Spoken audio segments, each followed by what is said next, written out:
Hola a todos y a todas, estamos en un nuevo videochat, un tercer videochat de esta semana del Día Mundial del Cáncer, y está con nosotros, como no podía faltar, María José Sánchez. María José Sánchez es la directora del Registro de Cáncer de Granada. Ella es una de las investigadoras más importantes del mundo en el ámbito de la oncología. Está entre los 10 con mayor impacto de sus publicaciones, por tanto, una referencia granadina, nacional y mundial. Por tanto, un lujo tenerte hoy aquí. Ella, además de ser directora del Registro de Cáncer, es profesora de la Escuela Andaluza de Salud Pública, tiene trabaja también en el CIBER de Salud, Epidemiología y Salud Pública, liderando uno de los grupos. También tiene un papel muy importante. Ella es vicedirectora del Instituto de Investigación Biosanitaria de Granada, liderando el área de oncología. Por tanto, es presidenta de Redecan, que es una red de registros de cáncer, por tanto, persona clave en el ámbito del cáncer. Pero una vez presentada y agradecidos por que esté con nosotros, vamos a un poco ir a ver qué nos han enviado los pacientes, y que hay muchas preguntas para contestar. La primera es, hablando de cáncer en Granada, y preguntan cuáles son los cánceres más importantes. Bueno, el primero, buenos días, y agradeceros que hayáis contado conmigo para este video chat. Los cánceres más frecuentes en Granada son el cáncer de piel no melanoma, tanto en hombres como en mujeres. En segundo lugar, en los hombres, el cáncer más frecuente es el cáncer de próstata y el cáncer de colon recto, mientras que en las mujeres el cáncer más frecuente sería el cáncer de mama y el cáncer de colon recto. Si hablamos de ambos sexos, podemos decir que el cáncer más frecuente en nuestro medio es el cáncer de colon recto. Muy bien. Por tanto, primera idea, globalmente cáncer de colon recto, ¿no? Excluimos el cáncer de piel no melanoma, que tiene una particularidad. Siempre registramos información del melanoma cutáneo porque su pronóstico es peor. En cambio, el cáncer de piel no melanoma, su pronóstico es muy bueno, y hay algunos registros de cáncer de población que no recogen esa información. Por lo tanto, si excluimos el cáncer de piel no melanoma, próstata en los hombres y mama en las mujeres. Si hablamos de ambos sexos, colon recto. Por tanto, primera foto de este tema. Hay una pregunta que nos dice los tipos de cánceres más frecuentes en Granada, que serían estos, y nos preguntan en Andalucía, en España y en comparación con otros países. Pues las cosas son similares en el conjunto de Andalucía y también en las últimas estimaciones que se han realizado para el conjunto de España, que se acaban de publicar con motivo del Día Internacional del Cáncer la semana pasada. En ese sentido, para España se estiman 277.000 casos nuevos de cáncer para este año 2019, y los cánceres más frecuentes son cáncer de próstata en los hombres y cáncer de mama en las mujeres. Lo que sí se ve además es que hay algunos cánceres que están relacionados con el consumo de tabaco, que vemos como la tendencia de la incidencia, es decir, está aumentando el riesgo de la población femenina en las mujeres de desarrollar cáncer de pulmón, mientras que en los hombres vemos que el cáncer de pulmón está teniendo una tendencia al descenso, ¿no? Y esto va a pasar con otros cánceres que están relacionados con el consumo de tabaco. En los hombres disminuye el número de casos de cáncer y en las mujeres aumenta. Por tanto, un elemento de prevención es no fumar. Claramente, es el primer elemento que recomienda el Código Europeo contra el Cáncer. Por tanto, yéndonos al Código Europeo, una de las recomendaciones es no fumar. Por tanto, el tabaco es un elemento que favorece tener cáncer, digamos. No solo el fumador activo, sino también el fumador pasivo. Por lo tanto, no fumar, pero también no fumar en espacios cerrados, no fumar en el domicilio, en las casas, etcétera. Muy bien, por tanto, ya tenemos una foto no solo... ¿Y en comparación con otros países? Porque nos preguntaba... Pues en comparación con otros países, dentro de España hay un gradiente norte-sur. Quiere decir que la incidencia de cáncer es mayor, para la mayoría de los tipos de cáncer, es mayor en el norte de España que en el sur de España. Y ese mismo se refleja en Europa. En el norte de Europa hay tasas de incidencia más elevadas que en el sur de Europa. Por lo tanto, es una buena noticia. Granada está en el sur de Europa y en el sur de España, con lo cual no estamos entre las cifras más altas de cáncer a nivel español ni a nivel europeo. tanto, diferencia norte-sur como uno de los elementos que marcan. Hemos visto también que a raíz de esta foto la idea es que el cáncer tiene un aspectos que favorecen la producción, el tener cáncer, ¿no? Y hemos dicho el tabaco. Pero hay una pregunta, dice, ¿y hay un componente genético? ¿Se hereda el cáncer?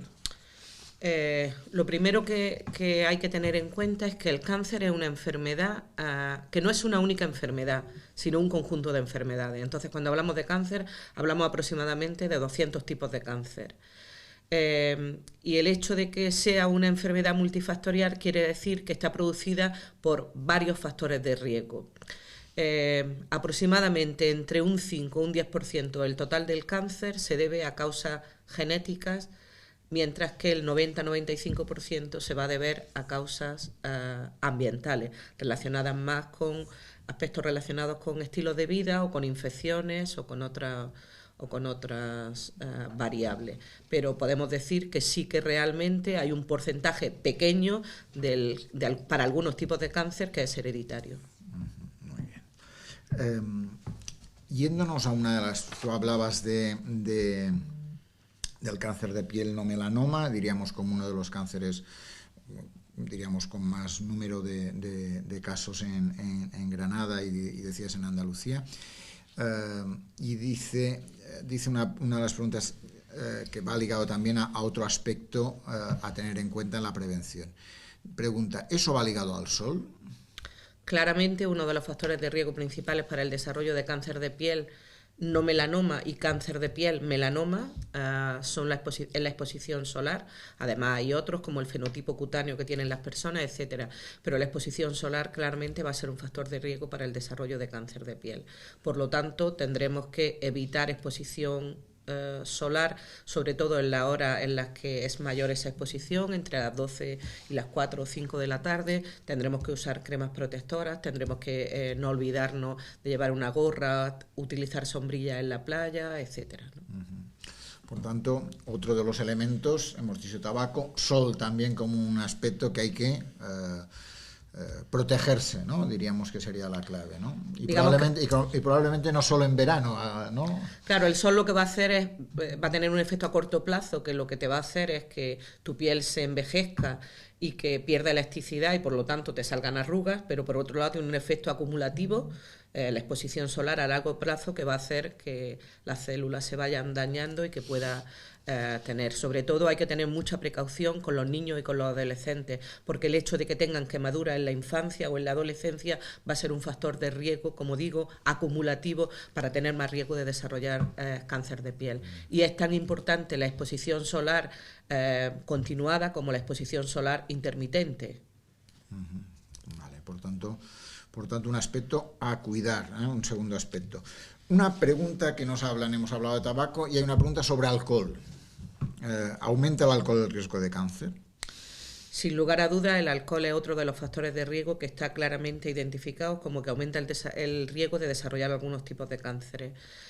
Cánceres como los cánceres de cabeza y cuello, cánceres como el cáncer de hígado, pero también cánceres más frecuentes como por ejemplo el cáncer de colon y recto o el cáncer de mama. Por cada 10 gramos de aumento en el consumo de alcohol se aumenta el riesgo de desarrollar algunos tipos de cáncer. El alcohol, por otro lado, da igual que bebamos vino, que bebamos cerveza o que bebamos licores. Al final lo que vamos a ver es los gramos días de alcohol. La bebida es más licores, etcétera, tienen más nivel de alcohol, por lo tanto, si tomamos cerveza vamos a poder tomar un poco más que si tomamos otra bebida. La recomendación que hace el Código Europeo contra el Cáncer es que lo mejor para la prevención del cáncer es no consumir alcohol para la prevención del cáncer. Para la vida en general y porque tiene algún efecto positivo en relación con las enfermedades cardiovasculares, finalmente el código lo que recomienda es limitar el consumo de alcohol a una cerveza, una copa al día, una copa de vino al día en las mujeres y a 2 en los hombres. Muy bien. Por tanto, nos decía, ¿se puede o no beber vino? Pues una copa en las mujeres, 2 copas en los hombres. Muy bien. Ligado a todo eso, también hay otro de los factores importantes, el tema de la alimentación. María José es responsable de uno de los proyectos más importantes en Europa sobre cáncer y alimentación, que es el EPIC, ¿no? Un proyecto que lleva 30 años, ¿no? Y que controla a 500 o 600.000 personas, algo así. 521.000 personas. Sí. Por tanto, y que en Andalucía, en Granada, 8.000, algo alrededor de 8.000. Y nos pregunta que un poco si los temas, la comida de carnes de ternera son favorecedoras de tener un cáncer, nos pregunta. A ver, lo primero, contar algunas cositas del proyecto EPIC. El proyecto EPIC es el estudio de cohortes más importante a nivel mundial, diríamos. Incluye 521.000 personas a nivel europeo que estaban en los años 90 a riesgo de desarrollar cáncer. Por tanto, medimos una serie de información en relación con la nutrición, estilo de vida y muestras de sangre, y lo hemos seguido a lo largo del tiempo para ver cuántas personas desarrollan cáncer y poder avanzar en el conocimiento científico de la relación nutrición y cáncer. De esas 521.000 personas a nivel europeo participan 10 países europeos, 23 centros, donde uno de ellos es la Escuela Andaluza de Salud Pública, con 8.000 personas, como tú bien has dicho. Pues aproximadamente se han desarrollado ya 96.000 casos de cáncer, con lo cual hemos podido ir avanzando en ese conocimiento de la relación dieta y cáncer. Y volviendo a la pregunta concreta que hacéis en este caso, ¿hay relación entre el consumo de carne y el desarrollo de cáncer? Pues sí, y para algunos cánceres en especial. El consumo de carne hay que distinguirlo si consumimos carne roja, carnes procesadas. No hay que no comer carne roja o carne procesada. Lo que hay que hacer es limitar el consumo de carne roja y de carne procesada, que serían los embutidos, las salchichas, etcétera. ¿A cuánto? Pues a menos de 500 miligramos de carne roja a la semana y menos de 50 gramos de carnes procesadas, embutidos, salchichas, etcétera, a la semana. Con eso vamos a evitar un porcentaje importante de algunos cánceres, como por ejemplo el cáncer de colon y recto. Por tanto, se puede comer, pero limitar el consumo de carnes rojas principalmente, y porque prevenimos sobre todo la aparición de algunos tipos de cánceres, ¿no? Limitar sobre todo el consumo de carnes procesadas. Carnes procesadas, perfecto.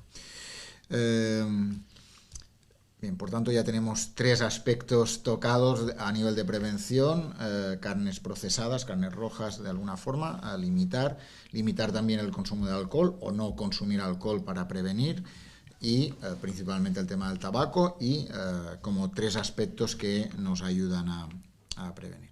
Hay una pregunta sobre edulcorantes artificiales y alimentos con mucho azúcar. ¿Qué relación tiene?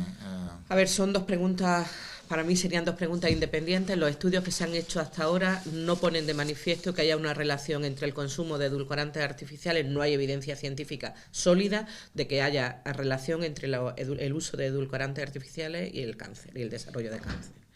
En segundo lugar, sí hay evidencia de que las bebidas azucaradas van a aumentar el riesgo de algunos tipos de cáncer, porque fundamentalmente lo que hacen va a ser aumentar el gasto, o sea, la ingesta calórica que hace la persona en relación con la ingesta calórica, con las calorías que tienen las bebidas azucaradas, ¿no? O sea, edulcorantes no hay evidencia, bebidas azucaradas sí hay evidencia de que aumenten el riesgo de desarrollar cáncer. Por tanto, cuidado con las bebidas azucaradas, un aspecto muy importante, porque el consumo es importante y por tanto hay que prevenir. Otro aspecto que preguntan: café. ¿Tomar café produce o previene? A ver, el tema del café ha sido complicado hasta hace unos años, pero ahora hay evidencia suficiente para que podamos decir que un estudio que se publicó en British Medical Journal ponía de manifiesto claramente que el consumo de café va a disminuir la mortalidad general. Específicamente, también se ha visto que disminuye la mortalidad para algunos tipos de cáncer. Por lo tanto, el consumo de café hasta 4 o 5 hasta 4 tazas de café, digamos, a partir de 4 tazas de café no se observa ningún beneficio, pero digamos que parece que hay un beneficio en la protección frente al desarrollo de cáncer. El problema es que el café contiene cafeína y produce otros efectos a corto plazo que, bueno, con los que hay que tener cuidado en ese sentido, pero en relación con el cáncer y con la mortalidad en general, disminuye el riesgo de desarrollar algunos tipos de cáncer. Muy bien. Por lo tanto, en ese caso, visión positiva, pero con cuidado por los efectos que tiene la cafeína. Ligado al café, té. El té, ¿qué podemos decir del té? Con el té también hay mucha evidencia, sobre todo se han hecho muchos estudios en animales, pero recientemente hay más de 50 estudios epidemiológicos que sí relacionan el consumo de té, sobre todo té verde y té blanco, son los que se han hecho más estudios en relación, y parece que por su contenido elevado en polifenoles y en otras sustancias que tienen comportamientos antioxidantes, se comportan como antioxidantes en el organismo, van a proteger frente al desarrollo de algunos tipos de cáncer. Por tanto, el té es bueno, ¿no? El café también hemos dicho, ¿no? Ya tenemos aspectos que ayudan a prevenir de alguna forma, ¿no? Antes hablábamos de la carne, las carnes procesadas, y nos preguntan sobre el modo de cocinar los alimentos, si afecta al riesgo de cáncer, y en concreto habla de las barbacoas, nos preguntan. A ver, en ese sentido y en relación también con la barbacoa, ya hemos dicho que consumir muchas carnes rojas o carnes procesadas va a ser negativo para la salud, va a aumentar el riesgo de desarrollar algunos tipos de cáncer, como el cáncer de colon recto, pero sobre todo si esas piezas de carne o de alimentos procesados están en contacto con la llama.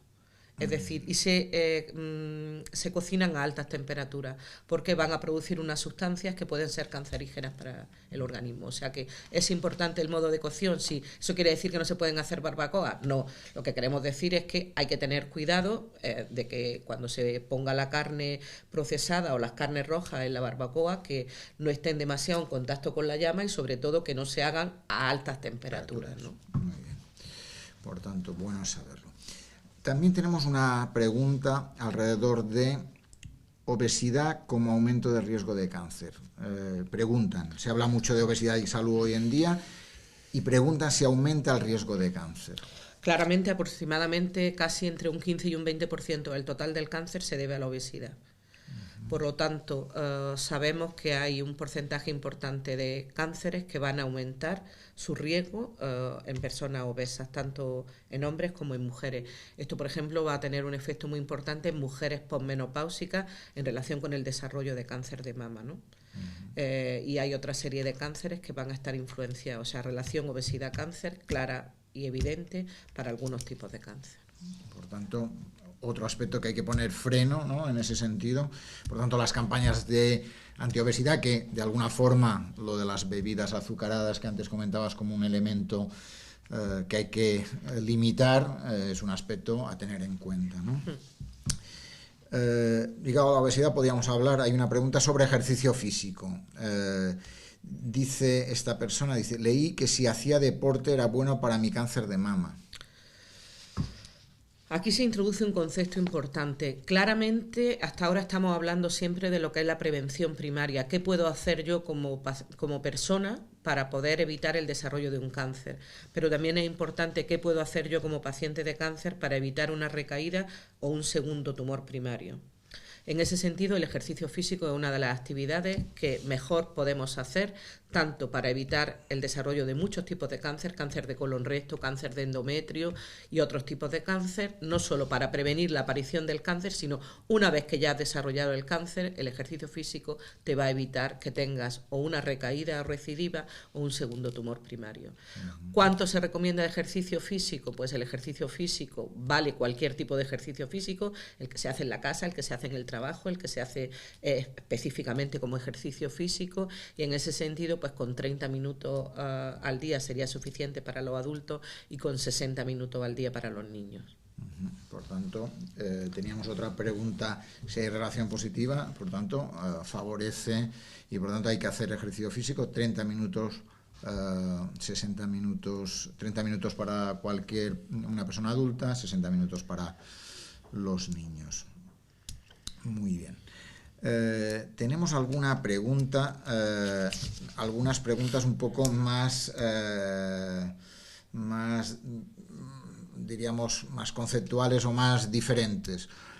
Dice, hace una semana saltaba la noticia de un estudio publicado en la revista Science que relacionaba cáncer con el factor suerte y cuantificaba por primera vez que el 65% del riesgo de cáncer se debe al azar.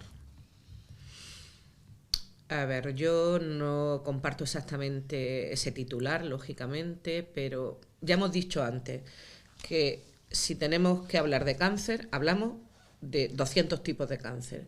Si hablamos de factores de riesgo, hablamos de muchos factores de riesgo, de una enfermedad multifactorial. Por lo tanto, hay una parte del cáncer que conocemos cuáles son sus causas y hay otra parte del cáncer o de esos 200 cánceres que todavía no conocemos cuáles son sus causas. Achacarle al azar un porcentaje semejante a ese, pues me parece excesivo. Probablemente lo que no entendemos es cómo hay personas que han fumado o han consumido alcohol a lo largo de su vida y no han desarrollado cáncer, y cómo otras personas que no han fumado, no han llevado una dieta saludable, hacen ejercicio físico, tienen un peso tal, ¿por qué no desarrollan cáncer? Entonces, es que hay una parte del cáncer que no sabemos a qué se produce. ¿A qué se debe? ¿No? Entonces, en ese sentido es lo que podemos decir, hay una parte que se puede deber al azar, pero también se puede deber a que desconocemos todavía para muchos tipos de cánceres cuáles son las causas. Es decir, que por tanto la clave no está en el azar, sino en el desconocimiento de cuáles son las causas de ese conjunto de cánceres donde haya. Y seguramente de los cánceres que se sabe hay factores que no se conocen, ¿no? Claro, y llegar a entender que con lo que sabemos podemos explicar un porcentaje del total del cáncer, pero que nos faltan otras causas por determinar, ¿no? Claro, muy bien. Por tanto, minimicemos ese porcentaje y planteémonos que hay aspectos que no conocemos y que es importante conocerlos, y que con el tiempo y con los estudios se van conociendo cada vez más. Antes decíamos el tema del café, son estudios más o menos recientes, ¿no? Uh-huh. Y por tanto seguro que hay aspectos que se van conociendo y permite saber mejor el porcentaje a que se debe, ¿no?, cada uno de los factores de riesgo. Hay una pregunta sobre diagnóstico precoz. Diagnóstico precoz, y pregunta, ¿sigue siendo un seguro de vida el diagnóstico precoz en la mayoría de casos de cáncer?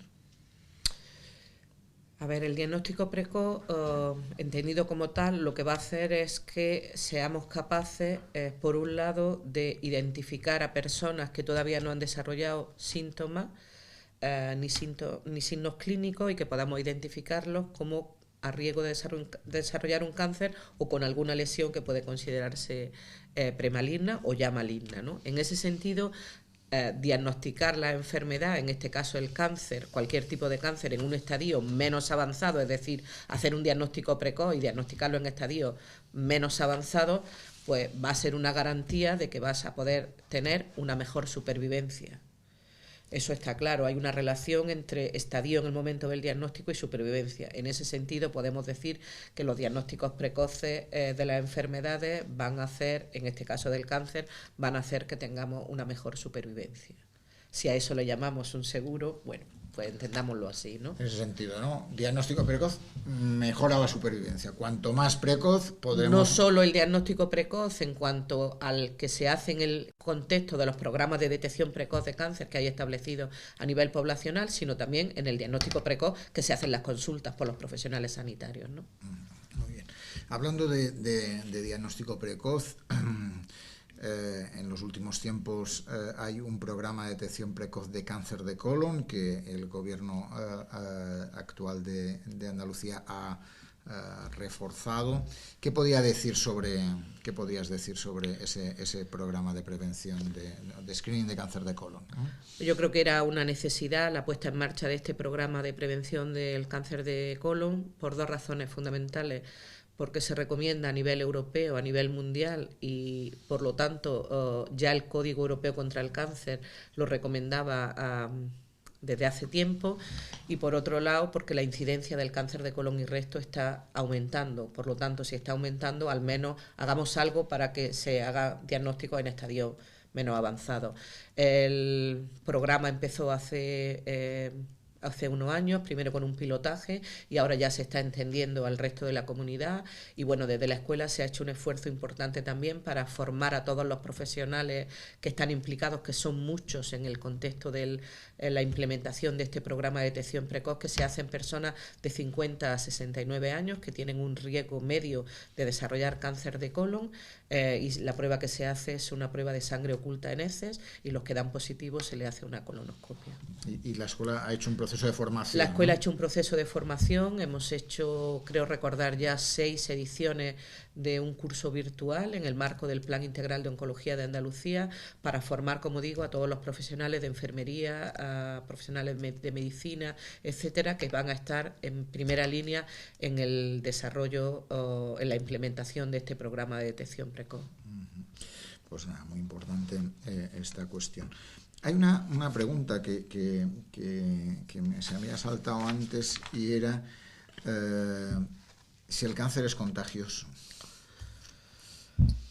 Yo de ninguna manera puedo asumir que el cáncer es contagioso. Lo que sí podemos decir es que hay un porcentaje de cáncer en torno aproximadamente a un 15 o un 20% que está relacionado con infecciones del tipo de virus del papiloma humano, que como sabemos está relacionado claramente con el cáncer de cervix, pero también con otros cánceres de cabeza y cuello, como puede ser el cáncer de cavidad oral y más concretamente orofaringe o amígdala, el cáncer de ano o algunos otros tipos de cáncer, pero también podemos hablar del virus de la hepatitis B, o incluso del Helicobacter pylori y su relación con el cáncer gástrico. Entonces, hay algunas infecciones o algunas virus o bacterias que pueden producir el desarrollo de cáncer, pero una vez que uno desarrolla el cáncer no es contagioso. Hay alguna pregunta que nos ha llegado hoy sobre algunos aspectos. Dice: has hablado de la alimentación, ¿no? Como un elemento muy importante que hay que tener en cuenta. Hemos incluso hablado de la manera de cocinar, ¿no? Como un aspecto. Y preguntan, ¿qué opina de algunas personas que hablan de la alimentación como cura del cáncer?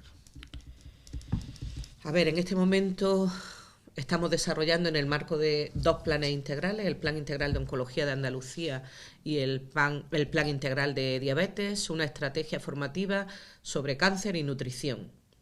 Hay mucha evidencia actualmente de la relación entre la nutrición y el cáncer, no solo lo que hemos comentado en relación a las carnes rojas y carnes procesadas que aumentan, pero también hay otros factores que se van a comportar como factores de protección. En relación a la dieta, podemos decir que promover la ingesta de una dieta mediterránea, consumir alimentos integrales, cereales integrales, aumentar el consumo de frutas y verduras a diario si se puede, recordar el lema que había de 5 al día, ¿no? Por otro lado, disminuir el consumo de carnes rojas o carnes procesadas, aumentar el consumo en alimentos que tienen fibra para la prevención de algunos tipos de cáncer como el cáncer de colon y recto, o sea, aumentar el consumo de pescado. Al final, seguir un patrón de dieta mediterránea es mucho más importante que hablar de alimentos en concreto. ¿Hay dietas anticáncer? No. ¿Hay alimentos anticáncer? No.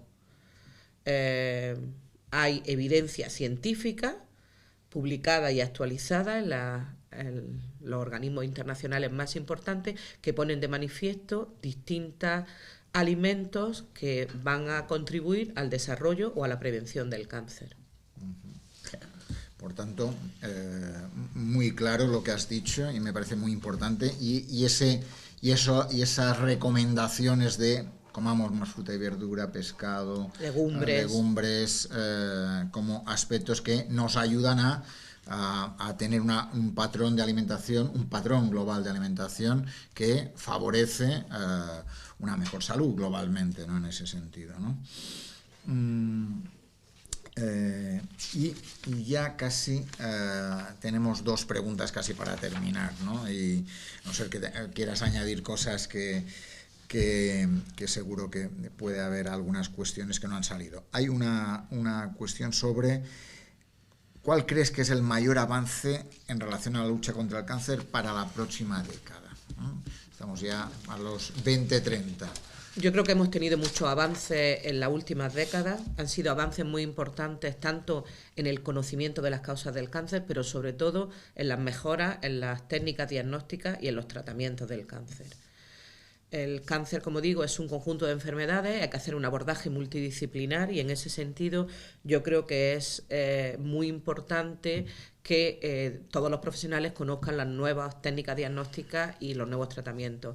Probablemente la revolución más importante que estamos viviendo en estos términos puede ir vinculada a los tratamientos en relación a la inmunoterapia, es decir, hacer que tu sistema inmune te defienda del cáncer, y probablemente venga vinculada. Lo que pasa es que eso va a ir dirigido a un grupo específico de personas que tienen un determinado tipo de cáncer, o sea que iría más a lo que sería la medicina de precisión, ¿no? La medicina personalizada, pero probablemente también va a haber muchos avances en el abordaje quirúrgico, en el abordaje robótico que estamos haciendo, en técnicas más conservadoras para intentar ser menos invasivos con las técnicas quirúrgicas y sin lugar a dudas con la radioterapia. Hay un porcentaje importante de pacientes con cáncer que reciben radioterapia y cada vez las técnicas de radioterapia son más específicas para hacer el mejor tratamiento a nivel local y hacer el menor daño posible al tejido colindante, ¿no? Por lo tanto, avances en tratamientos, ¿no? Inmunoterapia como un aspecto tal, y avances en cómo se aborda quirúrgicamente los cánceres, que también en la radioterapia, y probablemente tenemos también por delante un mundo que tiene que ver con la determinación de biomarcadores en las personas con cáncer para ir dándole a cada persona cuál es el mejor tratamiento y el tratamiento más adecuado para ese cáncer específico, ¿no? Muy bien, pues futuro tenemos por delante. Y hay una pregunta, ¿y después del cáncer qué? Porque dice, ¿cómo debe afrontar su día a día un paciente que ha superado la enfermedad? Y preguntan, la tercera pregunta ligada a eso es si puede recuperar su calidad de vida al 100%. Yo creo que cada vez más, aun sabiendo que hay distintos tipos de cáncer, cada vez más podemos decir que el cáncer es una enfermedad curable. Por lo tanto, es una enfermedad que al final se va a cronificar a lo largo del tiempo. Hay algunos tipos de cáncer que desgraciadamente todavía no podemos decir eso. Y realmente ahora lo que estamos trabajando es en los largos supervivientes de cáncer. ¿Qué hacer con las personas que son largos supervivientes de cáncer? Y se están haciendo a nivel tanto de la Estrategia Nacional del Cáncer como a nivel de las comunidades autónomas propuestas para el abordaje de esos largos supervivientes de cáncer. ¿Y por qué no? Esas personas que han superado un cáncer deberían de seguir sus revisiones que le correspondan según le indiquen los profesionales sanitarios, pero sobre todo hay aspectos relacionados con los estilos de vida que ellos pueden controlar y que pueden promover para evitar segundos tumores primarios y para evitar que tengan recaídas, porque aunque uno esté curado del cáncer, a lo largo de los 10 años o X tiempo puede volver a desarrollar el cáncer en alguna de sus dimensiones o desarrollar un nuevo tipo de cáncer. Todo lo que hemos dicho que vale para la prevención del cáncer, para la prevención primaria, para evitar que aparezca un cáncer, todo eso sirve para evitar que aparezca una recaída o una recidiva. Es decir, no fumar, limitar muchísimo el consumo de alcohol, peso saludable, ejercicio físico, dieta con patrón mediterráneo y podríamos seguir. Muy bien, pues cantidad de cosas tenemos encima de la mesa. Por tanto, muy importante en todo lo que has hablado es seguir investigando también, ¿no? Es decir, para mejorar los tratamientos, para conocer mejor cuánto afecta este factor u otro, para mejorar diagnóstico y tratamiento en general, es necesario más investigación, diríamos. Sin lugar a dudas. Investigación de todos tipos, investigación básica, investigación aplicada, investigación epidemiológica, investigación clínica y sobre todo tenemos que empezar a medir y hacer evaluación de resultados en salud. Evaluar calidad de vida de los pacientes porque no queremos prolongar su supervivencia con una peor calidad de vida. Queremos mejorar la calidad de vida de los pacientes y para mejorarla tenemos que medirla. Por lo tanto, hay que hacer un hincapié especial en medir y evaluar resultados en salud. Pues muy bien, no sé si alguna cosa que quieras añadir a toda esa retahíla de consejos que han salido hoy, un videochat interesantísimo con muchas claves para cualquier persona que nos haya oído, por tanto muy recomendable. Algo que quieras añadir. No sé, yo creo que lo que tendríamos que hacer desde las instituciones y probablemente a todos los niveles con la ciudadanía es que conozcan bien el Código Europeo contra el Cáncer. Son 12 recomendaciones sencillas que si la ciudadanía las conoce puede ponerlas en marcha, o por lo menos la decisión está en su tejado, pero con el conocimiento, que tengamos una ciudadanía informada y un paciente informado para saber que lo que previene el cáncer también evita un nuevo cáncer o una recaída, ¿no? Y en esos 12 recomendaciones del Código Europeo del Cáncer, muchas las hemos nombrado, ¿no? En ese sentido, el tema del tabaco como un elemento tal, el tema del alcohol, el tema del sol, el tema de la dieta, de la dieta, el ejercicio físico, el tema de participar en los programas de detección precoz de cáncer de mama, de cáncer de colon recto y también de cuello uterino, vacunar a las niñas de HPV, del virus del papiloma humano, vacunar a los recién nacidos de virus de la hepatitis B, tratar de que en las exposiciones en el trabajo no estemos expuestos a contaminantes ambientales, etcétera. Promover la lactancia materna como prevención para algunos tipos de cáncer. Es decir, que ya ven, tenemos deberes, cada uno de nosotros podemos hacerlo. De hecho, hay un apartado muy importante y es que la ciudadanía conozca esos aspectos y que no solo los conozca, sino que actúe a partir de ese conocimiento, ¿no? Nosotros en estos videochats favorecemos que la gente conozca más. Conocer es un elemento, es un primer paso. A partir de ese primer paso nos tenemos que convencer y a partir de ese convencimiento tenemos que hacer. Actuar. Y por tanto, haciendo podemos mejorar nuestra salud, nuestra calidad de vida y prevenir una enfermedad como es el cáncer. Pues muchísimas gracias. Muchas gracias María a José. vosotros. Un placer tenerte, un placer tu conocimiento y tu saber. Y para mí es un placer siempre colaborar con la Escuela de Pacientes. Muy bien, pues muchísimas gracias. Gracias.